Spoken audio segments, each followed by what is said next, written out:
See that, you fool? I'm sorry, Governor, I'm sure. Why are you carrying a ladder into this quadrangle? Why? Up for me mate, up there. What's he doing up there?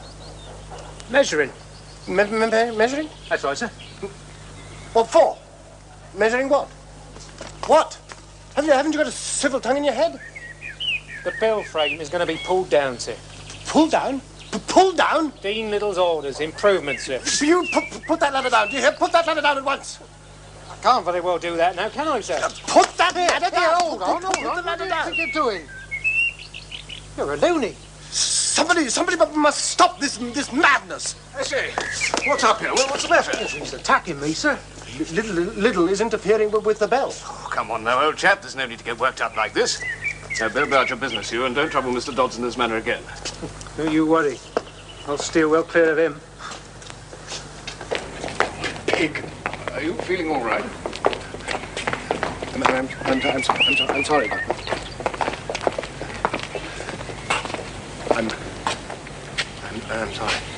I know.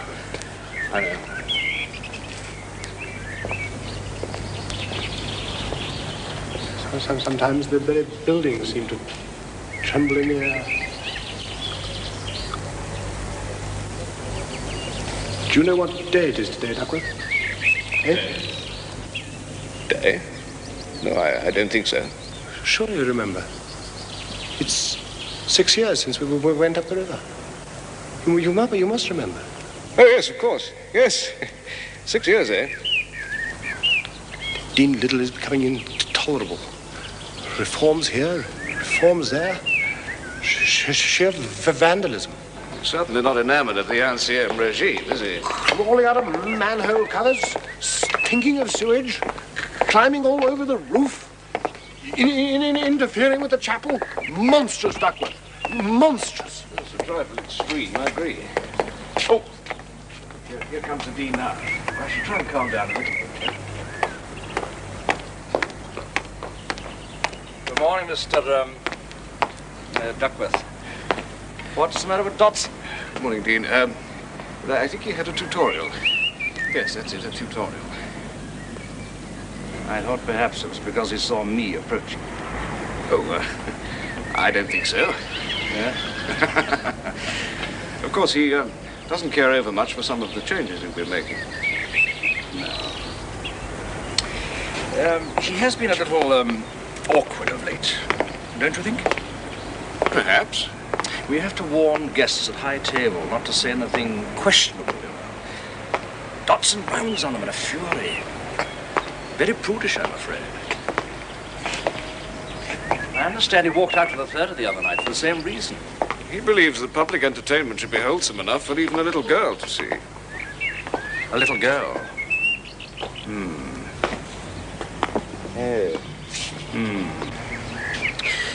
I get the impression that he's harboring some great and secret disappointment. Oh, do you think so? His book has brought him great fame. Nevertheless, he did leave the room in a huff when he was pointed out as Lewis Carroll, the author of Alice in Wonderland. Yes.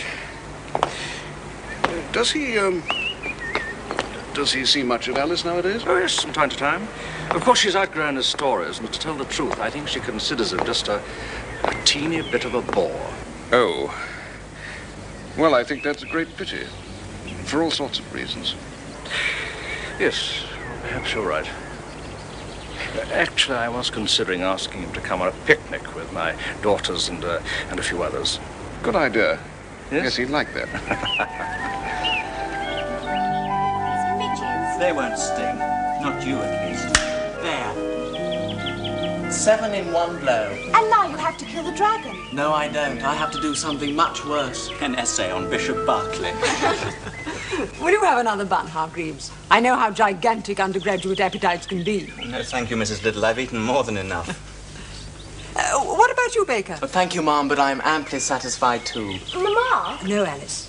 Too much at tea time is not good for a young lady. I think that I could manage another bun. Yeah, of course, Mr. Dalton. Will you help yourself? Edith, will you come away from the water at once? But, Mama, I'm tired of sitting still. Well, sitting still is good for little girls. You want to grow up as pretty as your sisters, don't you, Edith? No, I don't. It is rather hot to sit still and do nothing but eat. Besides, it's vulgar to let the sun burn one's skin brown. We shall all look like Irish labourers. Oh, God forbid, Your Honour. Is there any necessity, Hargreaves, to bring the deity into it? A mere joke, Mr. Dodson. I'm sorry, sir. Sure you are, and all.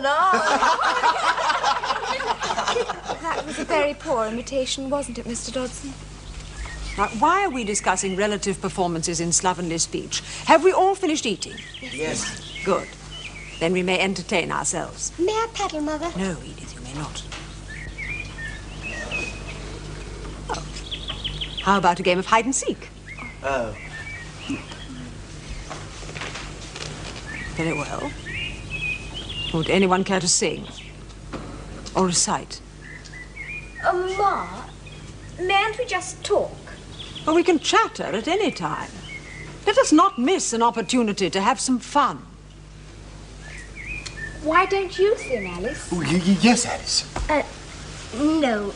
Not now, Lorena. Later, perhaps. I'm sure you have a very sweet voice. Perhaps she doesn't want to sing. Mr. Dodson could tell us a story instead. Yes. Now, that would be very nice. Something out of Mr. Dodson's masterpiece?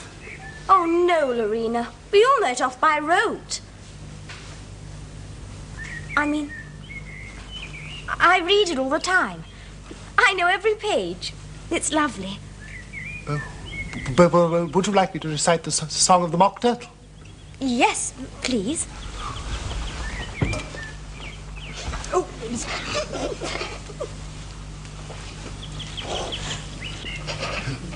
no, quiet, everybody. Will you walk a little faster, said the Viking to the snail. There's a porpoise close behind us, and it's treading on my tail. See how eagerly the lobsters and the turtles all advance. They are waiting on the shingle. Will you join the dance? Will you, won't you, will you, won't you? Will you join the dance? Will you, won't you, will you, won't you? Won't you join the dance? You can really have no notion how delightful it will be when they take us up and throw us with the lobsters out to sea. The snail replied, too far, and took a look.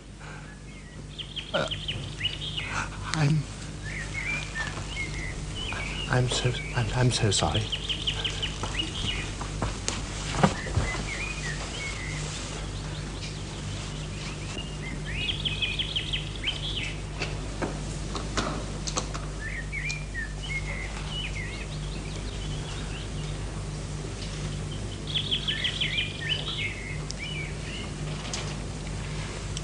It's a very clever and a very funny poem, Mr. Dodson.